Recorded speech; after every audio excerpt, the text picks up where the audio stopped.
Chicos, chicas, un placer acompañarlos en estos próximos minutos de información y discusión acerca de dos temas importantes que están, podemos decir, muy de moda hoy en día, que es el de movilidad segura y seguridad vial. Mi nombre es Boyan Pérez Estéfano, soy investigador en seguridad vial y movilidad segura para la Dirección de Proyectos del Consejo de Seguridad Vial. Y básicamente la intención es que desarrollemos algunos de los temas más importantes, algunos de los conceptos, de las ideas y sobre todo el contexto en el cual podemos conversar de lo que es una movilidad, de lo que es una movilidad segura y lo que es un apartado propio de la movilidad, que es la seguridad vial. Y, ¿por qué no?, también lo que llamamos su externalidad más negativa o su efecto más negativo de la movilidad, que es el siniestro vial o lo que comúnmente conocemos como accidentes de tránsito y sobre todo aquellos accidentes o aquellos siniestros viales en los cuales las lesiones son graves o inclusive ocasionan la muerte de las personas. Para empezar un poquito a hablar o contextualizarnos en el tema, tenemos que entender que la movilidad es un principio de la especie humana. Nosotros como especie, como humanos, siempre hemos tenido la necesidad de desplazarnos, la necesidad de movernos de un lugar a otro. Durante la mayor parte de la historia de la humanidad, la única capacidad de movilizarnos ha sido por nuestras propias fuerzas, por nuestra propia capacidad física, o sea, nos movemos con la ayuda de nuestras piernas y en algún momento logramos, a través de la domesticación de los animales, acelerar un poco esa movilidad, pudiendo recorrer mayores distancias, pudiendo recorrerlas con menor esfuerzo a través del uso de animales de carga o bestias de carga, y de eso pues ustedes pueden encontrar mucha información. Sin embargo, la movilidad del ser humano siempre fue limitada. No teníamos la capacidad física de poder alcanzar grandes distancias y alcanzarlas en poco tiempo. Siempre dependíamos de desplazamientos cortos que estuvieran cerca de donde vivimos, de donde trabajamos, de donde estamos. Sin embargo, desde finales del siglo XIX y sobre todo a inicios del siglo XX, cuando se inventa lo que conocemos como el motor de combustión interna o el motor que tiene cualquier vehículo hoy día, todo eso cambió. Cambió porque de repente el ser humano empezó a inventar y a desarrollar un montón de objetos llamados vehículos que le permitían recorrer grandes distancias en muy poco tiempo.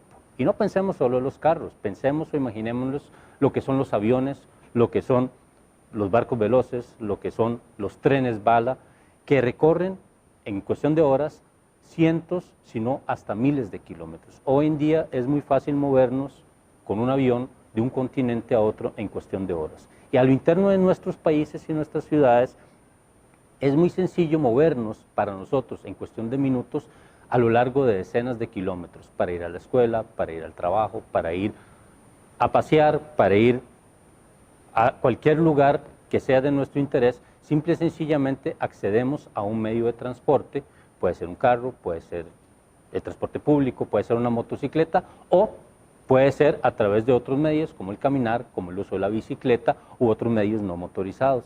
Y eso es precisamente lo que conocemos como movilidad, o sea, esa capacidad de la persona de poder trasladarse de un lugar a otro, de conectar un punto A, donde estamos, a un punto B, en donde necesito estar, a donde necesito ir para acceder, puede ser a un servicio, puede ser a un bien o simplemente de manera recreativa. Cuando decimos de manera recreativa es porque vamos de paseo, es porque visitamos un familiar, un amigo, lo que sea. Todos nuestros desplazamientos forman parte de todo ese mundo que conocemos como movilidad. Normalmente esa movilidad suele suceder de manera segura.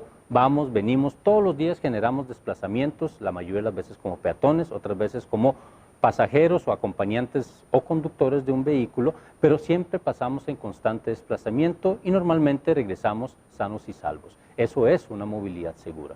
Sin embargo, como lo mencionábamos, hay algunos extremos. Y uno de esos extremos es precisamente la siniestralidad vial. Es cuando en esos desplazamientos ocurre lo que llamamos un siniestro vial o un accidente de tránsito. Y ahorita hacemos el comentario de por qué diferenciamos accidente de tránsito de siniestro vial, que al final de cuentas es exactamente lo mismo. Pero precisamente esa inseguridad que puede ocurrir a lo largo de un desplazamiento es lo que nos invita a debatir y a discutir cuáles son aquellas acciones, cuáles son aquellas medidas que cada uno de nosotros debería implementar en sus desplazamientos cotidianos. No importa si somos jóvenes, no importa si somos adultos, no importa si somos personas adultas mayores, hombres, mujeres, el desplazamiento y la movilidad va vinculada a absolutamente todas las edades, a todas las clases sociales, a todos los sectores económicos. Todos nos desplazamos de alguna manera a lo largo de nuestros días y por supuesto de manera constante por las obligaciones y necesidades que tenemos. En los esquemas actuales, cuando se aborda o se ha abordado, se ha trabajado el tema de movilidad, normalmente siempre nos referimos e imaginamos lo que es un vehículo. Rara vez imaginamos que ser peatón, que ser ciclista es parte de esa movilidad que tenemos. Y precisamente ese enfoque, eso de ver solo el carro como ese medio para movilizarnos, es lo que nosotros conocemos como modelo carrocéntrico. O sea, cada vez que hemos desarrollado una infraestructura vial, cuando decimos infraestructura vial nos referimos a carreteras, caminos, puentes peatonales, rotondas, pasos elevados, o sea, todo lo que ustedes se topan en las calles y que forman parte de ese sistema vial es lo que nosotros conocemos como infraestructura vial. Entonces, esa infraestructura vial históricamente siempre se ha desarrollado para los carros, para los vehículos, para el tránsito de los vehículos de motor.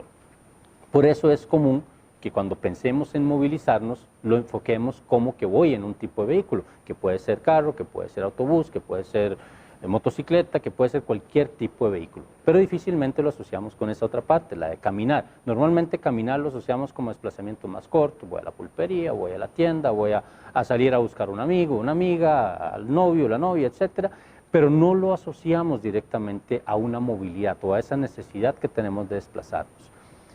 Y eso evidentemente se transcribe en lo que son los riesgos asociados a esa movilidad. Cuando tenemos una infraestructura vial, cuando tenemos un sistema vial que fue pensado y desarrollado para los carros, eso significa que todos los demás usuarios, todas las otras personas que se movilizan por otros medios, posiblemente tengan una desventaja.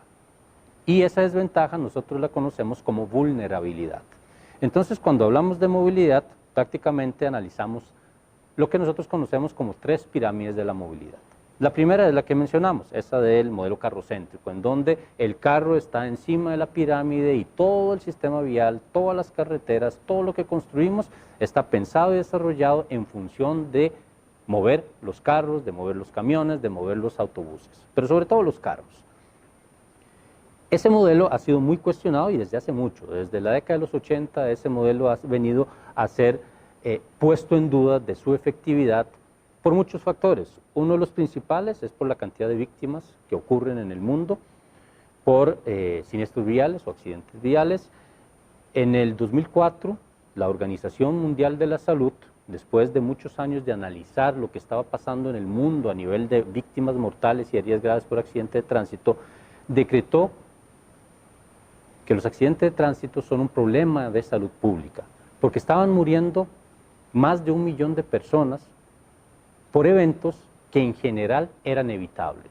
Y es ahí en donde entramos a lo que mencionábamos, lo de, llamamos accidentes de tránsito o usamos otro término, por ejemplo, siniestros viales. ¿Por qué? Porque la palabra accidente, ¿a qué nos remite? Nos remite que es algo inevitable, es algo que ocurrió porque tenía que ocurrir. Algunos, los que tienen sus creencias religiosas dirán, Dios así lo quiso. Los que no tengan sus creencias religiosas dirán, es que es cosa del destino, porque le tocaba. Pero en realidad, todos, absolutamente todo lo que llamamos accidente de tránsito ocurrió porque en algo falló el sistema, porque hubo un error. Y ese error era un error que pudimos haber evitado. No es algo inevitable. Los accidentes de tránsito no son inevitables. Todos fueron y son evitables. Y precisamente por ahí discutimos a veces si es adecuado utilizar ese concepto de accidente de tránsito siguiendo esa reproducción de que es que de ni modo, así pasó, no se podía hacer nada. No, sí pudimos hacer algo. Y por eso planteamos que de repente sería mejor usar otro tipo de término, tal vez siniestro vial, tal vez choques viales, tal vez eventos de tránsito o algún otro término que deje de hacernos pensar que es que esas eran cosas del destino y que no podíamos evitar, sino todo lo contrario, son eventos, son momentos en los que cada uno de nosotros es responsable y tiene una acción que puede ayudar a evitarlo. Pensemos en cualquiera, por ejemplo, en algo que cada rato sale en las noticias, conductores detenidos porque conducen con alcohol. Eso es uno de los principales factores de riesgo que ocasiona miles, decenas, cientos de miles de muertos en las carreteras de todo el mundo y en Costa Rica también. Que alguien conduzca bajo los efectos del alcohol u otras drogas es un error muy propio, muy típico y de repente inclusive muy común, sobre todo en las personas más jóvenes, porque hay un poco de dificultad en los 20s y en las adolescencias de identificar bien, de medir bien cuál es el riesgo que estoy asumiendo y de repente nos parece que no es nada riesgoso montarme en el carro, en la moto o montarme como pasajero de un vehículo bajo los efectos del alcohol, cuyo conductor está bajo los efectos del alcohol. Pero normalmente eso genera consecuencias graves, no solo para la persona que está tomada, normalmente el conductor hombre que está ebrio conduciendo y los que lo van acompañando, sino que muchas veces afecta a terceras personas. Para ustedes será muy fácil recordar y si no buscar en cualquier noticiero del país, periódico, lo que quieran, noticias sobre personas víctimas que murieron por culpa de un conductor que estuvo borracho, tanto en Costa Rica como en cualquier parte del mundo. Entonces, llamarle a eso un accidente no lo fue, no fue un accidente, o sea, no era una acción, una situación inevitable. Sí, se pudo haber evitado, tan sencillo como que la persona no condujera bajo efectos del alcohol. Y en ese caso podemos hablar de todas las demás condiciones y situaciones que normalmente están presentes en un accidente de tránsito o lo que nosotros usamos como siniestro vial. Pero bueno, volviendo al tema de la movilidad, mencionábamos esa pirámide central en donde pues precisamente el carro es el que ha estado siempre arriba.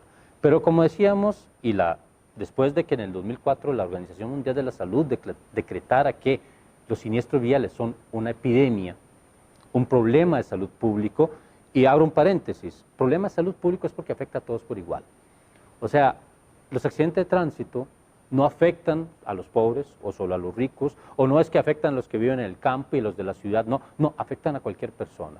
Cualquier persona está expuesta a sufrir un siniestro vial por las deficiencias que tiene ese sistema vial. Por eso se dice que es un problema de salud pública, porque no es una cosa de la Caja Costarricense de Seguro Social, no es una cosa de la Policía de Tránsito, no es una cosa del Ministerio de Salud, no, es un tema que involucra a toda la sociedad, involucra a las instituciones públicas, involucra a la empresa privada, involucra a las comunidades, involucra y por supuesto, más que nada, a los centros educativos, al sistema educativo, porque es ahí en donde estamos obligados a dar las herramientas, a dar los materiales que necesitan las nuevas generaciones para entender los riesgos que existen en su movilidad y cuáles son las herramientas, cuáles son los medios para poder evitar precisamente ser víctimas de un siniestro vial y sobre todo que no sufran las lesiones y que no sufran las consecuencias físicas, psicológicas, emocionales y hasta económicas que normalmente ocasiona un siniestro vial. Porque igual en esto podrán buscar información y hay de sobra lo que cuesta un siniestro vial para una persona y su familia. Y eso es a veces mucho lo que dejamos de lado.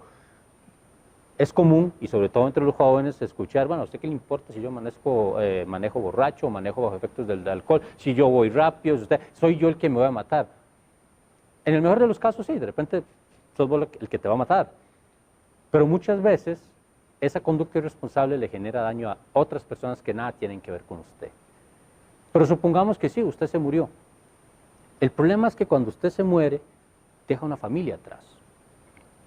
Eventualmente usted es una persona joven que no tiene hijos, no tiene esposa, pero tiene una mamá, tiene un papá, tiene hermanos.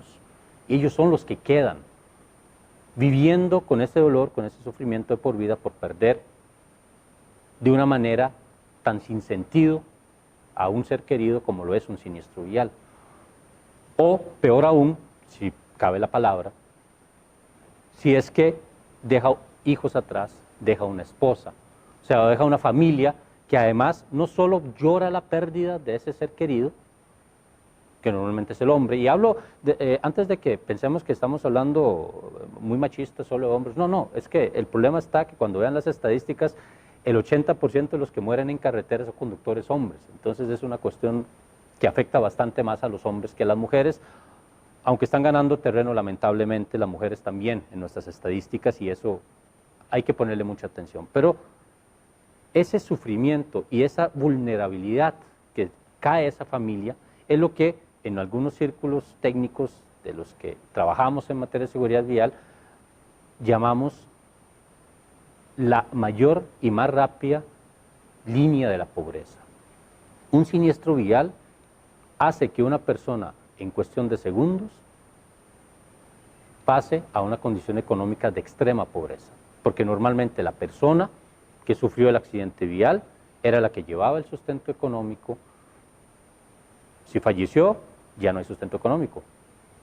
Si no falleció y sufrió heridas graves, necesitará de una recuperación de meses, a veces de años y a veces de nunca recuperarse. Y todos esos efectos tienen cargas económicas que hunden a muchas de las familias, además del dolor de ver a su ser querido lastimado o fallecido, en una condición precaria en su economía. Pero sobre este tema podemos seguir debatiendo, discutiendo y ustedes pues es algo que quizás puedan profundizar en entender qué significa, ahora que estamos en épocas de pandemia, realmente que los accidentes de tránsito fueron decretados y considerados como una pandemia desde hace por lo menos 16 años, allá en el 2004. Y es ahí en donde se empieza a reforzar el tema de lo que es una pirámide de movilidad sostenible, que entonces tira los vehículos atrás, al final, al fondo, básicamente porque contaminan muchísimo. Sabemos, por ejemplo, en Costa Rica prácticamente el 70% de la contaminación del medio ambiente es por vehículos particulares. Entonces, para tratar de conseguir una movilidad mucho más sustentable con el medio ambiente, pues todo lo que son vehículos automotores los tiramos al final de la pirámide y arriba empezamos a ubicar lo que son peatones, lo que son ciclistas, lo que son otras formas de movilidad no motorizada. Pero por último tenemos lo que es la pirámide de la vulnerabilidad y de la seguridad vial, en donde no analizamos la sostenibilidad de la movilidad, sino lo que conocemos como vulnerabilidad de los usuarios. ¿A qué hacemos referencia con vulnerabilidad del usuario? O sea, ¿qué tan expuesto está un usuario de la red vial cuando se moviliza a que en caso de un accidente de tránsito sufra lesiones graves o inclusive la muerte? ¿Por qué? Imaginémonos que vamos en un vehículo. Ustedes van de pasajero, papá, mamá, ahí están dentro del carro. Digamos que ustedes, como es común, van en los asientos traseros y rara vez utilizan el cinturón de seguridad porque es que eso solo le toca a los que van adelante. Ocurre el choque vial, ustedes están dentro de lo que llamamos la carrocería del carro o el habitáculo del vehículo. Como no andan cinturón, se golpean, son como un objeto suelto dentro del vehículo por la inercia, se golpean, sufren lesiones. Pero sobreviven. Si ustedes fueran, ¿por qué sobreviven? Porque la carrocería del vehículo absorbe la mayor parte de los golpes y de las fuerzas que se desencadenan en un choque vial. No lo recibe el cuerpo. Y por eso el golpe que recibe el cuerpo, dependiendo de la velocidad del choque, puede ser mucho menor y eventualmente no generar lesiones muy graves o por lo menos que no sean mortales. Pero imaginemos que tienen ese mismo choque vial, pero ustedes van como peatones, o van como ciclistas, o van como motociclistas. ¿Quién es el que recibe el impacto del choque vial?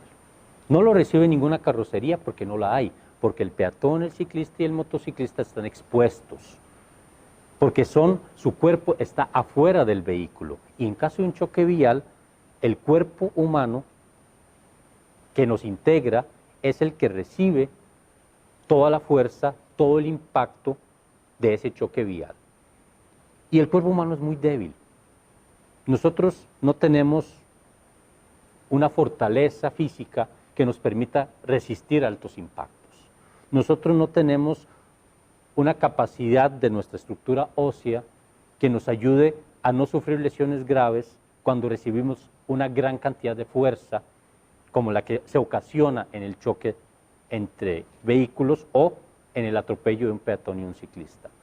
Y esa fuerza desencadenada, esa gran fuerza que recibe el cuerpo, es lo que normalmente genera lesiones de alta gravedad y hasta la muerte en lo que conocemos como esos usuarios vulnerables, peatones, ciclistas y motociclistas, porque su cuerpo está expuesto, no está protegido por ninguna carrocería y en caso de un choque vial se llevan definitivamente la peor parte. Pensemos solo un segundo en el caso del casco y los motociclistas. Es común que cuando andamos en la playa, en zonas, digamos, fuera de San José o ahí en el barrio los fines de semana, los motociclistas andan sin casco. Hasta posiblemente más de uno de ustedes se monta ahí en la motocicleta que está en la casa, aunque no tengan la edad para conducir, pero bueno, no importa, motocicleta supuestamente la anda cualquiera, van sin casco. En caso de que se caigan de la moto y se golpeen la cabeza, las probabilidades de ustedes de sobrevivir son mínimas. ¿Por qué? Porque la cabeza humana es incapaz de sobrevivir o de soportar impactos a más de 17 o 18 kilómetros por hora. Porque nuestro cráneo es realmente débil. Ahora imaginemos cuántas motocicletas o cuántas veces nos movemos en una bicicleta a menos de 20 kilómetros por hora. Nunca.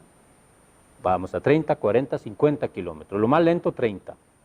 Aún a esa velocidad que nos parece súper lenta, en caso de tener una caída o un choque en la motocicleta y nos golpeemos la cabeza y no tengamos el casco puesto y bien puesto, amarrado como se debe, y un casco de calidad certificado, posiblemente las lesiones, si no son mortales, serán lo suficientemente graves para que nos genere lesiones de por vida. Así de vulnerables somos. De hecho, en el caso de los peatones, si observan las gráficas que exponen sobre la vulnerabilidad del peatón, la Organización Mundial de la Salud y la Organización Panamericana de la Salud, indican que después de los 30 kilómetros por hora, la probabilidad para que un peatón sobreviva a un atropello se reduce a menos del 40%.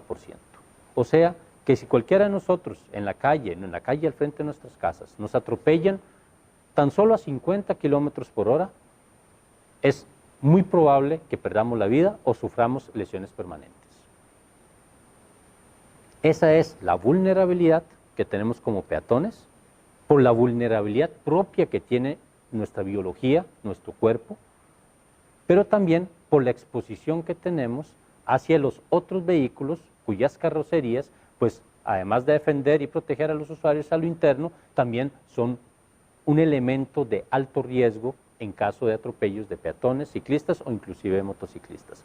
Por eso es que esos tres usuarios los identificamos y hablamos de ellos como usuarios más vulnerables. Y en la pirámide de la vulnerabilidad son los que se nos ubican en los tres primeros peldaños, porque son los que mejor hay que proteger, son hacia los que hay que orientar más las políticas de protección y desarrollo de infraestructura vial segura. De ahí que en la actualidad, cuando nosotros hablamos de infraestructura vial, ya no pensamos en los carros, sino que más bien intentamos pensar precisamente en esos usuarios vulnerables, porque es hacia ellos que tenemos que desarrollar infraestructura, política pública y acciones que nos ayuden a protegerlos de casos de choques viales.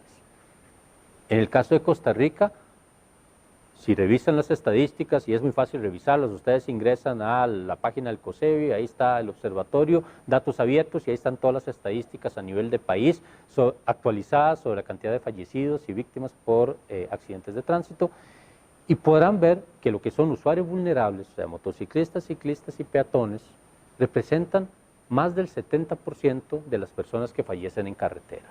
O sea, hoy por hoy son las víctimas mayores que tenemos en nuestro sistema vial. Y eso es, por lo que mencionábamos, una infraestructura desarrollada casi solo para carros, en donde estos otros usuarios tienen muy poca posibilidad de moverse de manera segura, pero además de procesos de formación, de procesos y comportamientos que nosotros mismos tenemos que nos exponen todavía más al riesgo. Como jóvenes, la mayoría de ustedes, y desde niños, y en estas nuevas generaciones todavía más, lo más común es que ustedes se muevan como acompañantes en un vehículo. Van de acompañantes en el carro.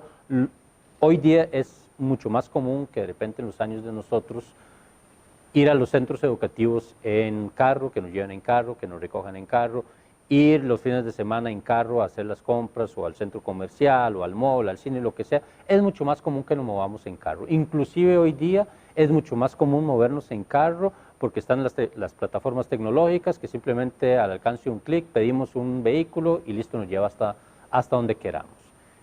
Rara vez nos detenemos a pensar que nosotros participamos precisamente de todo ese sistema vial y que el simple hecho de ser pasajeros de un vehículo ya significa un riesgo si no tomamos las acciones y las medidas de seguridad que realmente necesitamos tener en nuestro comportamiento dentro de cualquier tipo de vehículo. Puede ser un carro, puede ser un autobús, puede ser como pasajeros de una motocicleta.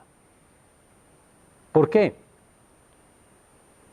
Cuando son muy pequeños, pensemos menos de 3, 4 años, tanto a nivel de ley de tránsito como a nivel de normativa, se establece que, dependiendo del peso y la estatura de las niñas, deben ir en el vehículo sobre un dispositivo de retención infantil, que va desde sillas de bebés, sillas con respaldar, hasta los boosters, cuando son niños un poco ya mayores, entrando prácticamente a la adolescencia.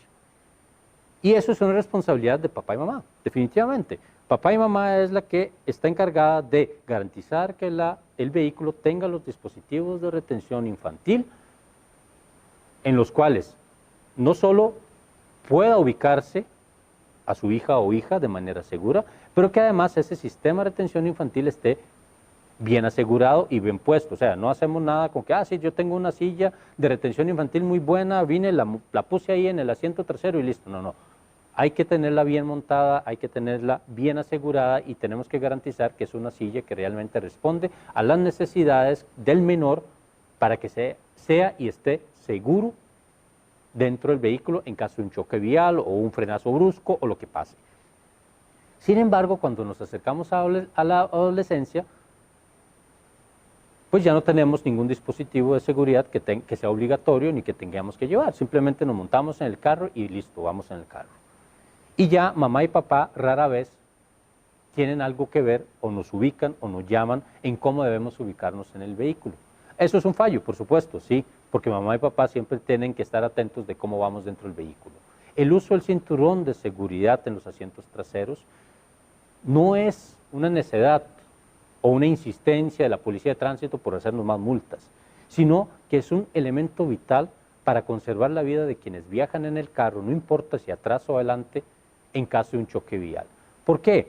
La función del cinturón de seguridad es que en caso de un choque de cualquier característica del vehículo, pueda evitar que el cuerpo de la persona salga disparada y sin control hacia cualquier parte del vehículo, hacia los costados, hacia adelante o hacia atrás.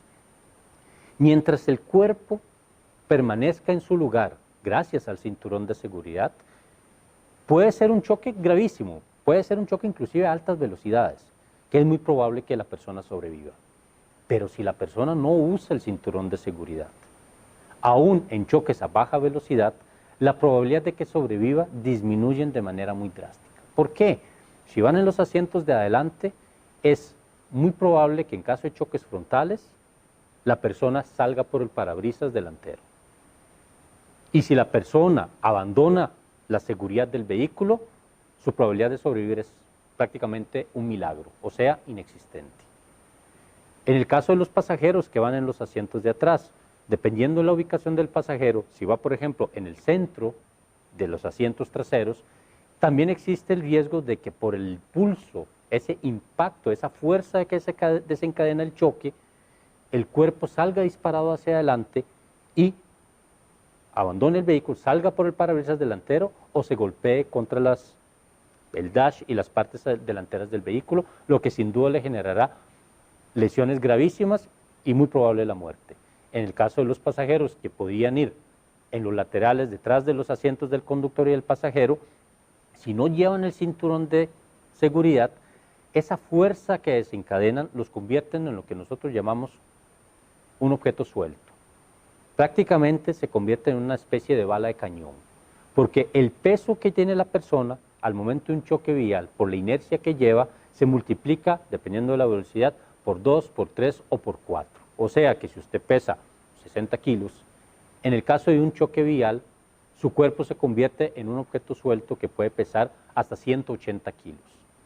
Y ejercer la fuerza, ejercer la presión sobre el asiento de adelante equivalente a 180 kilos. Eso normalmente genera lesiones gravísimas o la muerte del pasajero, pero también ocasiona lesiones gravísimas y muchas veces la muerte de las personas que van adelante. Porque esas personas son golpeadas, son lastimadas por esos objetos sueltos en los que nos convertimos cuando viajamos en cinturón de seguridad atrás en el vehículo. Y esas son situaciones que de repente no imaginamos, porque todos pensamos que a mí no me va a pasar un accidente de tránsito. O pensamos, no, pues es que vamos aquí nomás, no es tan necesario ponerse el cinturón de seguridad. O peor aún, no me lo pongo porque aquí no hay policía de tránsito. Es que, va de nuevo, esto no es para policías de tránsito, esto no es porque no me hagan la multa, esto es porque un siniestro vial, aunque siempre es evitable, siempre es una acción inesperada, puede ocurrir en cualquier momento.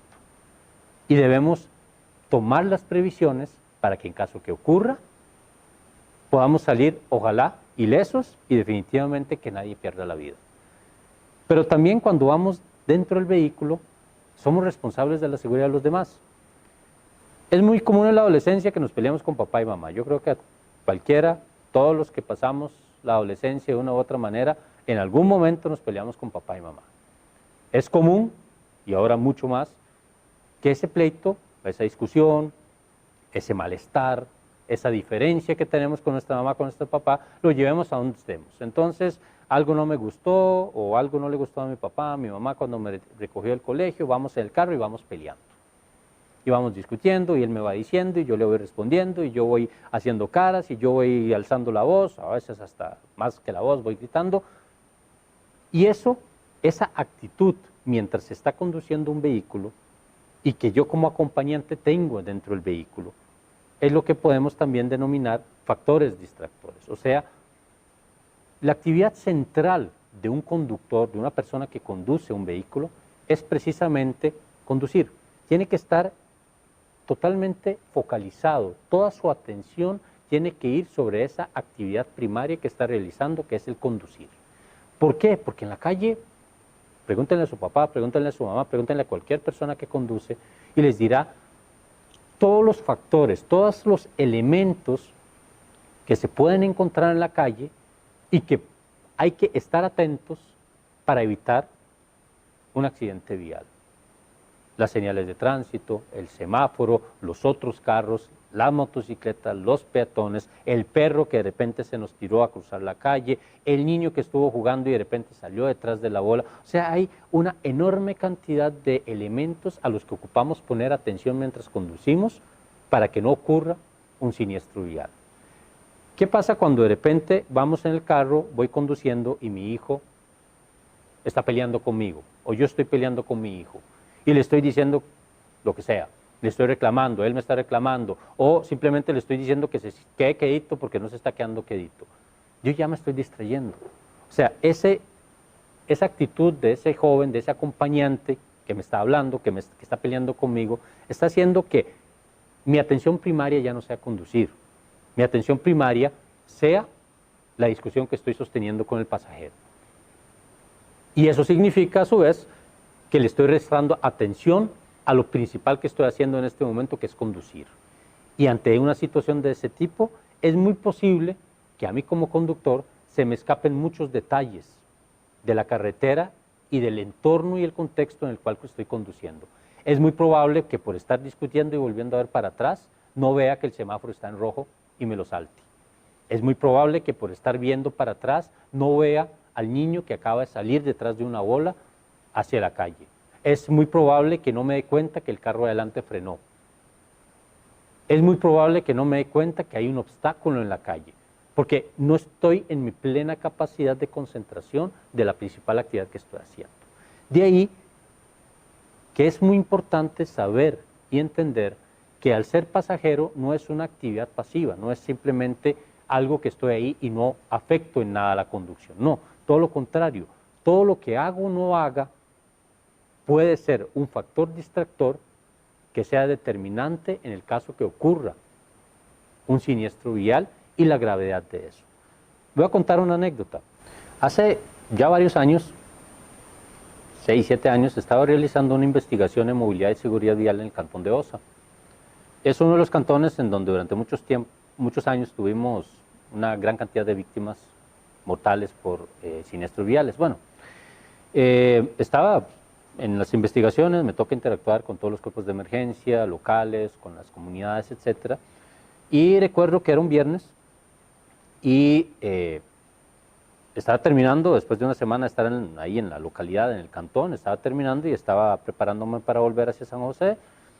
De hecho, ya había agarrado camino cuando en algún momento me entra una llamada, me estaciono, contesto y me dice los compañeros de tránsito que acaba de ocurrir un accidente de tránsito sobre lo que conocemos la carretera interamericana en la recta de La Palma, se conoce allá en el cantón de Osa,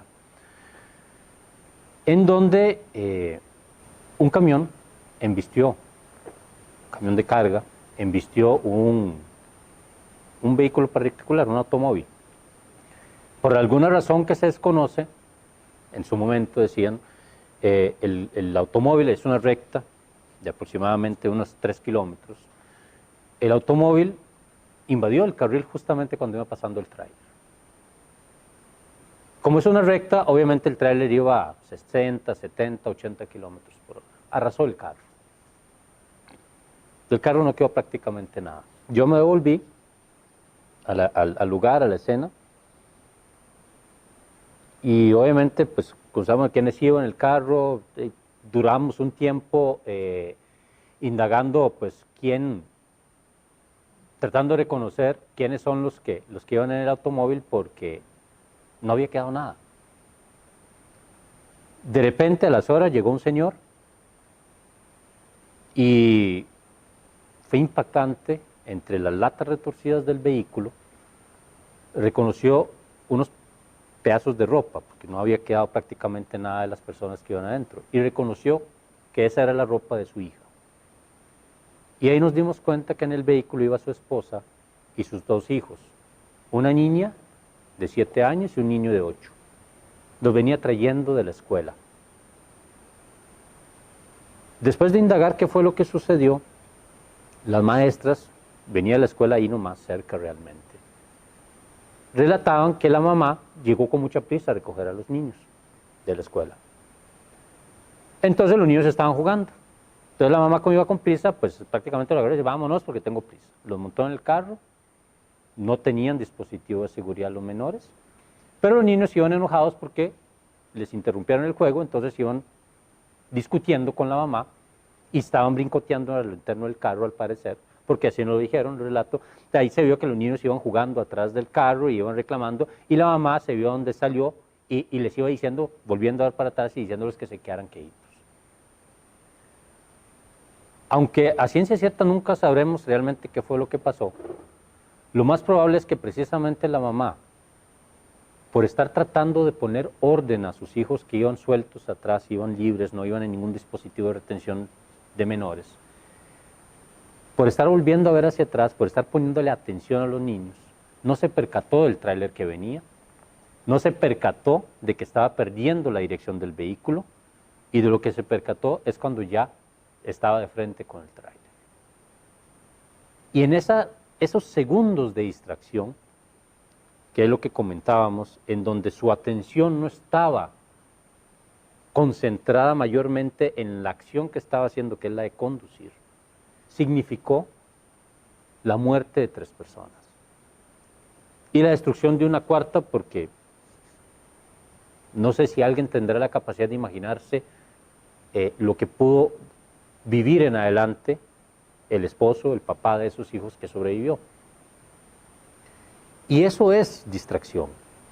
Distracción es toda acción que nosotros generemos a lo interno de un vehículo que hace que el que va conduciendo, peor aún si somos nosotros los que vamos conduciendo ya cuando tenemos permiso de hacerlo, nos resta atención a eso que es lo principal en lo que deberíamos estar. Hay distractores menores. Por ejemplo, hay algunos estudios e investigaciones, tanto a nivel latinoamericano como en otras latitudes como Europa, Estados Unidos, Nueva Zelanda, en donde han demostrado cuántos segundos de distracción significa para mí simplemente cambiar la estación de radio o cambiar la canción del reproductor del carro. Por eso muchos de los carros, bueno, muchos no, creo que prácticamente todos los vehículos nuevos desde hace varios años que salen ya tienen los controles de volumen y de cambio en el volante, porque eso sí hace que yo no tenga que volver a ver hacia el radio, hacia la perilla, hacia el botón, sino que todos los controles los tengo aquí precisamente para yo no perder la concentración y la vista y la atención sobre la principal acción que estoy haciendo, que es la de conducir. Pero algo tan básico como el segundo que tardo entre quitar la vista de la carretera para cambiar la estación ya es un factor distractor que muchas veces ha ocasionado severos accidentes de tránsito, porque un segundo que yo quite la vista del camino, probablemente dependiendo de la velocidad, si voy a unos 70, 80 kilómetros por hora, significa que yo recorrí hasta 50, 60 metros sin estar viendo, sin estar atento qué hay ahí, sin estar atento si el carro adelante frenó, sin estar atento si el semáforo se puso en rojo, sin estar atento a si hay un objeto en la calle, sin estar atento a que venía una curva. Y ahora si vamos a mucha más velocidad, pues ni qué decir, es mucho más la distancia que recorremos sin haberle puesto atención al camino. Por supuesto, tenemos hoy día distractores mayores o mucho más significativos a la hora de conducir o a la hora de estar dentro de un vehículo. El celular es uno de los factores que desde hace ya muchos años, sobre todo los smartphones o los teléfonos inteligentes, que son los que actualmente hay, se han convertido en uno de los principales distractores, tanto para siniestros viales, solo con daño materiales, por ejemplo, como para los que ocasionan lesiones y muerte. ¿Por qué? Porque el celular actualmente no solo recibe llamadas y hace llamadas, o recibe mensajes y hace y genera mensajes, sino que recibe decenas de mensajes. Normalmente en nuestros teléfonos tenemos WhatsApp, tenemos Facebook, tenemos Twitter, tenemos TikTok y tenemos cuanta otra plataforma y red social que exista, y todos estamos conectados a los correos electrónicos y de todos recibimos mensajes.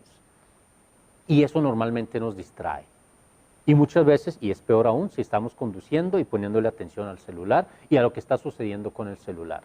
No solo porque estoy perdiendo de concentración y de vista lo que estoy haciendo mientras vuelvo a ver el celular.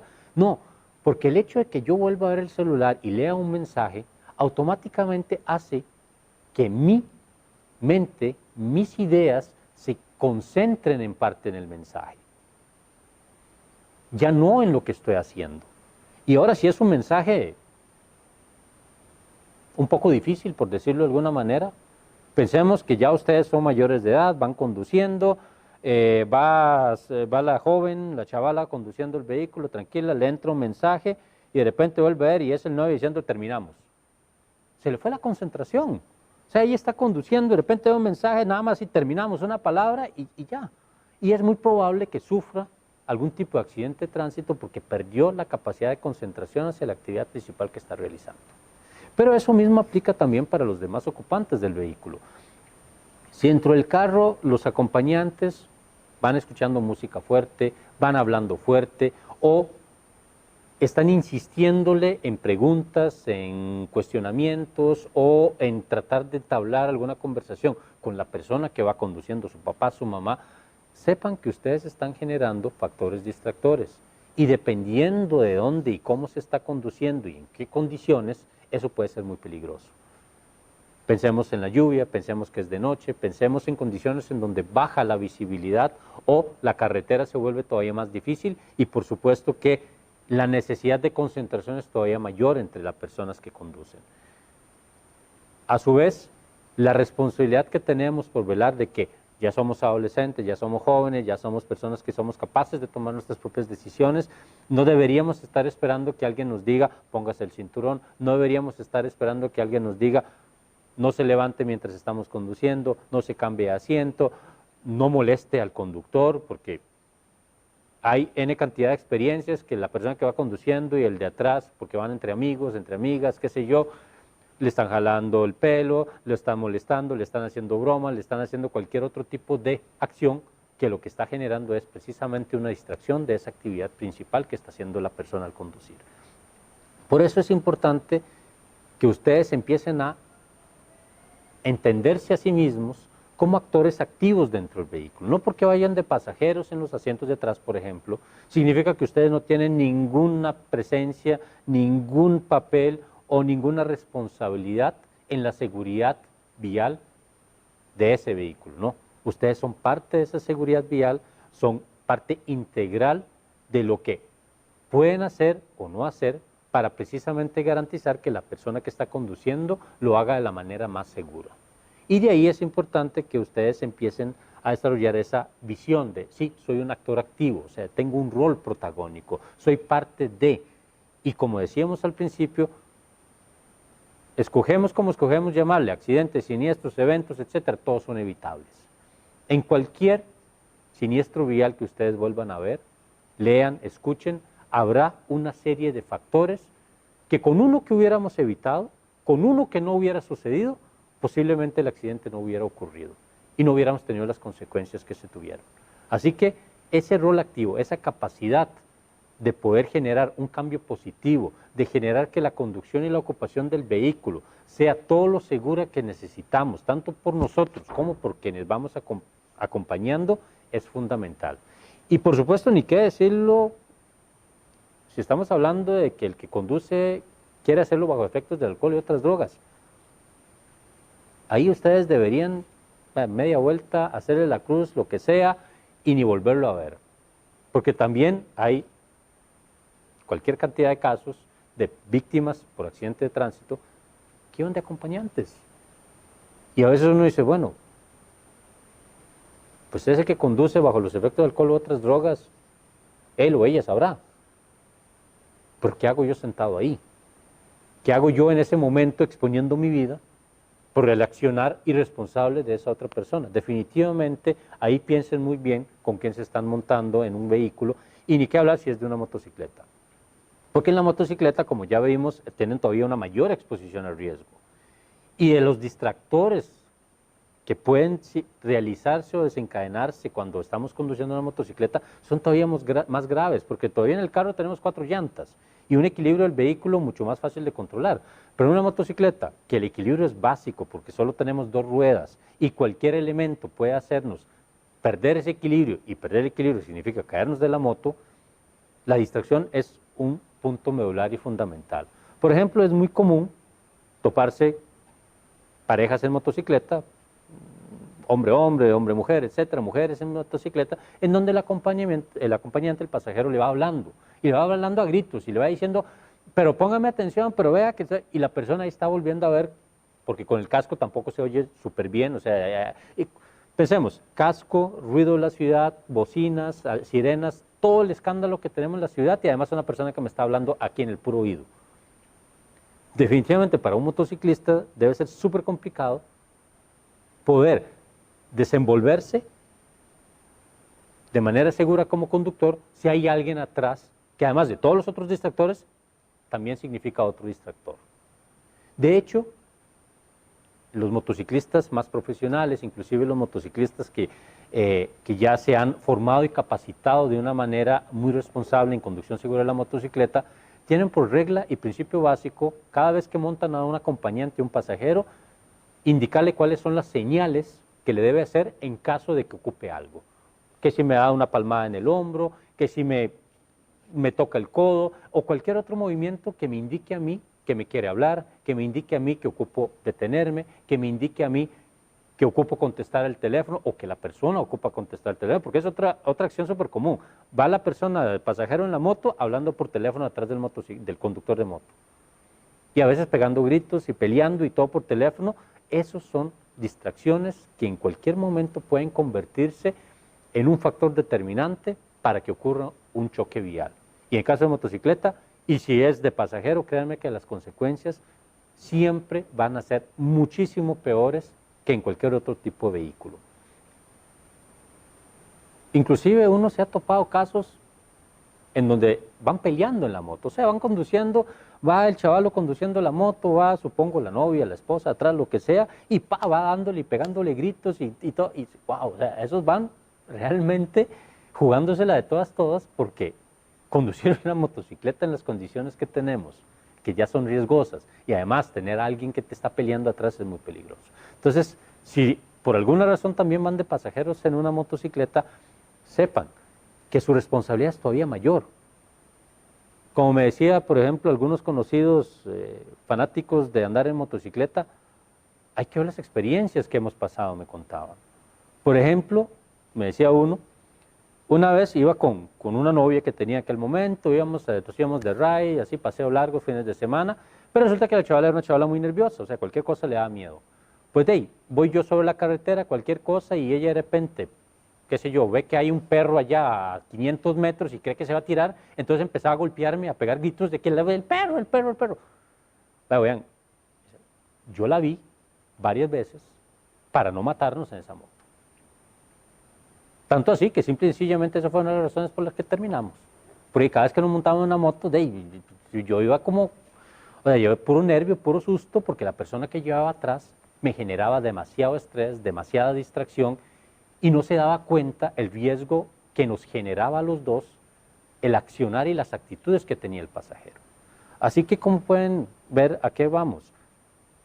Por más pasajeros que seamos, no importa si en carro o en moto, o en otro tipo de vehículo, tenemos un rol activo, reiteramos, tenemos un rol activo, tenemos una serie de acciones que pueden ser determinantes para que evitemos que ocurra un siniestro vial. Y de ahí la importancia de reforzar la necesidad de que seamos responsables, de que seamos comprometidos como pasajeros en esa máxima de tener una movilidad segura, de poder ir tranquilos de un lugar a otro sin preocuparnos, sin estar estresados de que vamos a tener un siniestro vial y que podemos generarnos o puede generarnos una serie de lesiones y consecuencias nefastas para nosotros, para los que nos acompañan o inclusive para otras personas. Hablemos un poquito de lo que es la movilidad no motorizada, principalmente peatones. Y es importante, nos interesa tal vez andar un poco en el tema de peatones, porque básicamente cuando uno es adolescente se mueve como peatón. Ahora de repente tenemos más facilidades de otros medios, pero siempre somos peatones. Sea como niños, adolescentes o como adultos, siempre tenemos la necesidad de desplazarnos a pie, mucho o poco, a algún destino específico. Sea para ir a la pulpería al frente, sea para ir hasta el colegio y devolvernos, o sea para hacer caminatas más largas al centro, a lo que sea, al cine, siempre tenemos una necesidad de movernos. Como hemos ido mencionando, lamentablemente nuestra infraestructura vial tiene pocas facilidades para los peatones. Y también es cierto que los procesos de educación que como peatones recibimos también son muy limitadas. En ese sentido, volvemos al mismo concepto de cuando hablábamos de la responsabilidad que tenemos como acompañantes en un vehículo. Somos actores activos. Muchas veces, cuando pensamos en ser peatones, creemos que no es nuestra responsabilidad lo que pasa en las carreteras. Creemos que nosotros simplemente tenemos que ir a competir con estos otros usuarios, sobre todo los vehículos en la calle, pero que nuestro accionar no tiene ninguna relevancia en la seguridad vial. Y es todo lo contrario. El ser un peatón responsable, el tener conciencia de las actitudes positivas que como peatones debemos tener a la hora de interactuar con el sistema vial, es fundamental para poder garantizar no solo nuestra seguridad, sino también de los demás usuarios del sistema vial. ¿En qué sentido? Volvemos nuevamente a aquel concepto de la concentración. Al ser peatones, la concentración es todavía más fundamental, porque es muy común que ante la falta de infraestructura vial adecuada, o sea, no tenemos pasos peatonales seguros, o sea, no tenemos puentes peatonales. Muy a nuestro pesar, nuestras carreteras suelen ser de altas velocidades. Cuando decimos altas velocidades es porque los vehículos pueden ir a más de 40, 50 kilómetros por hora, y eso, como ya veníamos mencionando, para un peatón es fatal.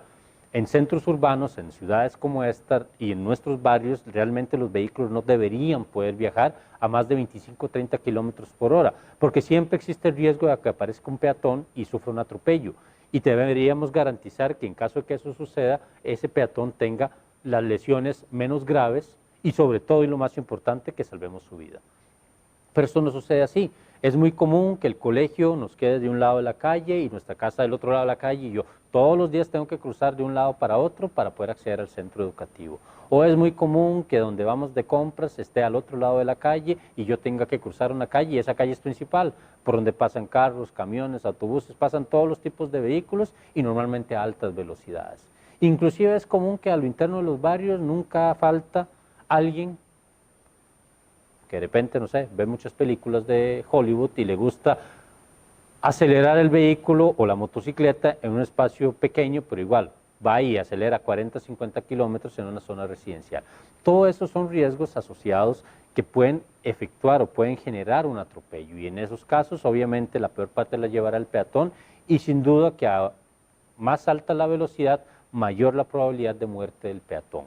O, dicho al contrario, entre mayor la velocidad, menor es la probabilidad de sobrevivir. Pero además de eso, los peatones necesitamos reconocernos en esa responsabilidad. Por ejemplo, en un estudio que realizamos aquí en San José, ya también hace bastantes años, todavía los smartphones y eso no habían incursionado de la manera que han incursionado actualmente, que prácticamente todos tenemos uno. En aquel entonces todavía estaban apenas ingresando, estamos hablando de 2010, 2011, pero claro, celulares había por todo lado. E identificamos un concepto bastante nuevo para aquel entonces, pero que sigue siendo muy vigente, el peatón tecnológico. Vimos que de repente en las calles de nuestro país, de San José, de sus barrios, hay una gran cantidad de peatones, sobre todo jóvenes, hombres y mujeres, que van caminando por la calle, que inclusive cruzan las calles viendo un teléfono, un celular o un smartphone ahora, o inclusive juegos electrónicos, o inclusive tablets, o algún otro dispositivo digital. ¿Eso a qué nos remite? Nuevamente a aquellas ideas, a aquellos conceptos de la capacidad de concentración en la actividad principal que estoy haciendo. Hemos visto y identificado muchos casos en donde peatones, por ir concentrados en el teléfono o en otro dispositivo digital, cruzan la calle sin siquiera darse cuenta que están cruzando la calle. Semáforo en rojo, con carros presentes, no importa, cruzan porque están totalmente desconcentrados, están totalmente desconectados de la actividad principal que están haciendo, que es la de caminar. Entonces, ese concepto del peatón tecnológico es lo que llegamos a identificar como uno de los principales factores de riesgo de nuestros tiempos y en especial para las generaciones de ustedes, que son generaciones hiperconectadas, donde siempre están pendientes del teléfono, de las redes sociales, en donde tienen una interacción o una hiperinteracción a través de las tecnologías, de las plataformas tecnológicas, y evidentemente eso, si no se administra y si no se sabe muy bien en qué condiciones lo estoy utilizando, puede ser un factor de riesgo muy importante en caso de los peatones. ¿Por qué? Porque además de que nos abstrae de la realidad, o sea, nos desconecta de la realidad, nos impide poder efectuar un cálculo adecuado de cuáles son los riesgos que yo estoy teniendo en mi movilidad como peatón. ¿A qué me refiero? Para que nosotros crucemos una calle, pensémoslo, en condiciones normales, llego, me paro en una calle, no hay semáforo, no hay paso peatonal, entonces yo necesito volver a ver para un lado, volver a ver para el otro lado, a ver si no viene un vehículo. En caso de que venga un vehículo, mi cerebro automáticamente calcula, en cuestión de milésimas de segundo, a qué distancia está ese vehículo, a qué velocidad viene ese vehículo, cuánto le tomará de tiempo a ese vehículo llegar a donde estoy yo, para así poder determinar o tomar la decisión si me da tiempo cruzar. Si la decisión es que sí, el cálculo matemático que hizo el cerebro dice sí, sí le da tiempo, además me dice sí le da tiempo, pero si usted corre, si usted trota o si usted camina rápido. Y todo eso el cerebro lo calcula en fracciones de segundo. Pero cuando estamos distrayéndonos con otro elemento digital, con otro objeto que le está generando información al cerebro, es muy posible que él no pueda hacer ese cálculo de manera adecuada. Entonces, de repente, volví a ver el vehículo, pero jamás mi cerebro pudo procesar, por estar centrándose en el teléfono, que ese vehículo venía a una velocidad para la cual, para yo haber cruzado, tuve que haber corrido. En vez de correr, troté y ocurrió el atropello. Entonces, el estar pendiente del teléfono mientras caminamos es uno de los principales factores de riesgo y sobre todo porque normalmente verlo significa estar texteando o estar mensajeando o estarlo utilizando para interactuar, porque no solo estamos leyendo, sino que estamos interactuando. Es un medio que está generando una distribución de la atención en doble vía que llamamos. O sea, estoy recibiendo información, pero también estoy generando información. Y ese generar información, todo significa una mecánica dentro de nuestro cerebro y dentro de nuestra capacidad de percepción de los riesgos. Y esa capacidad de percepción de los riesgos es lo que disminuye la probabilidad de sufrir un accidente de tránsito, en este caso un atropello. De ahí que es muy importante evaluar muy bien. Las redes sociales, los teléfonos, los smartphones son intrínsecos a las nuevas generaciones. O sea, prácticamente es inconcebible pensar en un adolescente que pueda sobrevivir en este mundo sin un teléfono celular en sus manos. Pero también es muy importante que evaluemos muy bien cómo ese uso puede ser un uso seguro. Hay países, en Estados Unidos, por ejemplo, y en algunos europeos, incluyendo Nueva Zelanda y Australia, y el caso de Japón, recuerdo, que están poniendo semáforos peatonales en el piso, antes de la intersección. Pueden buscarlo ahí, ustedes se meten en YouTube, pasos peatonales en el piso, horizontales, y ahí les van a aparecer. ¿Qué significa? Como las personas están actualmente caminando por el sistema vial, viendo hacia abajo el celular, rara vez levantan la vista para ver si el semáforo peatonal está en rojo o en verde. Entonces los están poniendo en el piso.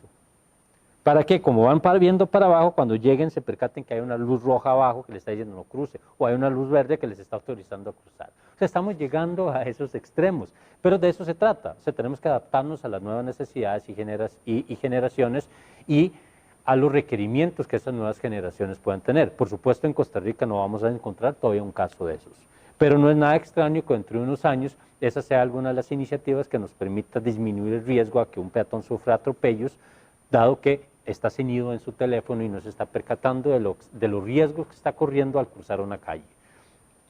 Pero además de esa característica en los peatones tecnológicos, también identificamos otro factor muy curioso. Bueno, curioso no es tal vez la palabra, sino en cuanto a análisis de investigación, y es la predominancia en el uso de audífonos. Fue muy común en aquel entonces, y hoy día también lo es, que muchas personas ahora utilizan smartphone. En aquellos momentos todavía se utilizaban reproductores de MP3 y demás, en donde iban con ellos ahí su iPad o Zoom o alguna otra tecnología que existía en aquellos años, e iban escuchando música. E inclusive iban escuchando música a alto volumen, a veces con audífonos pequeños o muchas veces con audífonos grandes, que de hecho su principal característica es el aislamiento del ruido que existe en el entorno. Muchos de los audífonos que inclusive se venden hoy día, una de las principales habilidades o características de venta es eso, precisamente que a mí me permite aislarme del ruido que tengo en el exterior para mejor escuchar y disfrutar mi música, lo cual está perfecto. El problema es cuando tenemos eso, cuando utilizamos ese tipo de equipos de sonido mientras caminamos, mientras interactuamos con el sistema vial. Porque si ya de por sí el estar pendiente del teléfono, del smartphone, etcétera, mientras estoy caminando es un factor distractor que aumenta el riesgo a que yo tenga un atropello, el que yo tenga audífonos automáticamente limita otro de mis elementos sensoriales fundamentales para la protección de cualquier ser humano, que es precisamente el oído. Posiblemente ustedes sabrán que cualquier daño, y lo han visto en las clases de biología, etcétera, cualquier daño a nivel de oído inclusive puede hacer que una persona pierda el equilibrio y tenga la incapacidad de poder caminar de una manera adecuada, porque precisamente en los oídos es en donde están algunas de las partes que nos permiten no solo percibir el entorno y enterarnos de lo que pasa alrededor nuestro, sino también de mantener la función primaria, que es la de caminar y la de movernos de manera libre y adecuada. Si nosotros nos aislamos a través de los audífonos del entorno, probablemente no nos percatemos de nada de lo que pasa alrededor. Pensemos en cosas tan básicas como el pito de un vehículo que nos está pitando porque estamos sobre la calle, no nos percatamos y el vehículo se está acercando. Probablemente los audífonos no nos permitan escuchar esa advertencia que nos está generando el medio para darnos cuenta que estamos ante un factor de riesgo. En su momento, eso lo documentamos, lo investigamos y dijimos, eso es un riesgo. Es un riesgo que inclusive puede ir a peor, porque cada vez habrá más personas accediendo a esta tecnología, cada vez habrá más tecnología disponible a menor costo y posiblemente sea mucho más fácil el día de mañana conseguir audífonos con estas características. Y lamentablemente no pasaron muchos años antes de que nuestra premonición de que eso iba a ser un riesgo se materializara, se volviera real. Y fue precisamente cuando empezó a facilitarse la movilidad en tren urbano dentro del casco metropolitano. Y en cuestión de pocos años empezamos a tener una gran cantidad de personas fallecidas o heridas graves por atropello del tren. Y de repente, en un primer momento pensaríamos, a ver, pero ¿cómo nos puede atropellar el tren? Es que el tren es enorme, va por los rieles, o sea, no puede ir como un carro por cualquier lado, o sea, solo va por un lado. Y atropella a una persona. Pues prácticamente en todos los casos, el común denominador es que el peatón atropellado por el tren andaba audífonos. O sea, que su capacidad de percepción del entorno, su capacidad de absorción de los riesgos que tenía a su alrededor, bajó a un mínimo tal que no fue capaz de percatarse que venía nada más y nada menos que un tren y que él o ella iba sobre la línea del tren. Y ese es uno de los casos, o varios de los casos extremos en donde realmente se evidencia la necesidad y la obligación que como peatones tenemos de estar atentos al entorno que tenemos, de estar atentos al sistema vial en que nos estamos moviendo, de estar atentos a aquellas condiciones y aquellas situaciones que nos pueden poner en peligro a sufrir un atropello. Y en las generaciones jóvenes, definitivamente, la atención que nos exige un smartphone, un teléfono celular y la interacción con ese aparato y el uso de audífonos son dos de los elementos que generan los mayores factores de riesgo en calidad de peatones. Ya no pensemos en el tren, que es una máquina enorme que circula por un espacio muy limitado. Pensemos en todas las interacciones que ustedes se generan con el sistema vial, en la movilidad de ustedes día a día mientras están viendo un teléfono. Piensen en todas las veces que ustedes han cruzado una calle viendo el teléfono y de repente se dieron cuenta que cruzaron sin haberse percatado de que cruzaron la calle. Simplemente fueron en automático, dichosamente no pasó ningún vehículo en ese momento, pero de haber pasado posiblemente hubieran sufrido un atropello. Y sobre todo, recordar que el cuerpo de nosotros, de la especie humana, es sumamente vulnerable y que cualquier golpe que recibamos en caso de un atropello, pensando que el otro vehículo, aunque sea una moto o un carro, tiene una estructura mucho más sólida, mucho más fuerte, mucho más pesada, al recibir el impacto en nuestro cuerpo, las lesiones, créanme, son nefastas, son dificilísimas de recuperarse y muchísimas veces son mortales. Las consecuencias son permanentes. La recuperación es dificilísima en caso de quedar vivos. Por eso es trascendental que como nuevas generaciones empiecen a desarrollar cierto sentido de supervivencia. Nadie les va a decir que no utilicen los teléfonos o que no utilicen audífonos o que no aprovechen las nuevas tecnologías. Pero definitivamente tienen que desarrollar habilidades, tienen que desarrollar prácticas sanas, adecuadas, para que las puedan utilizar de manera segura en los espacios que sean seguros. Usar el teléfono y contestar un mensaje de WhatsApp o postear algo en Facebook o mandar un mensaje rápido a Twitter mientras están corriendo, cruzando la carretera interamericana, no es un espacio seguro y definitivamente no es el mejor lugar para generar esa práctica y probablemente esto les vaya a generar consecuencias que pueden ser de alto riesgo para la vida de ustedes y el bienestar de ustedes. Así que la responsabilidad definitivamente está en cada uno de nosotros de generar una práctica segura en nuestra movilidad. No importa si estamos caminando en bicicleta o vamos de acompañantes a un vehículo, o cuando el día de mañana ustedes sean conductores, porque todos posiblemente llegarán a conducir una moto, un carro, y está bien. Lo único es que esperamos que lo hagan de manera segura, para que no sigan engrosando nuestras estadísticas de muertos y heridos graves, precisamente en las edades de jóvenes y adolescentes. Porque hoy por hoy, el 40% de las personas que mueren en carretera tienen menos de 30 años de edad. en nuestro país. O sea, que prácticamente aquellos que ya superamos los 30 años nos podemos considerar afortunados porque sobrevivimos, porque son cientos de jóvenes los que todos los años fallecen en carretera simplemente porque se distrajeron, simplemente porque tomaron una mala decisión al interactuar, al moverse en el sistema vial. Y a eso es lo que los queremos precisamente llamar, al rol activo que tenemos, no importa cómo nos movamos, y dado que nos movemos todos los días, tenemos un rol activo todos los días y una responsabilidad con nosotros y con todos los demás.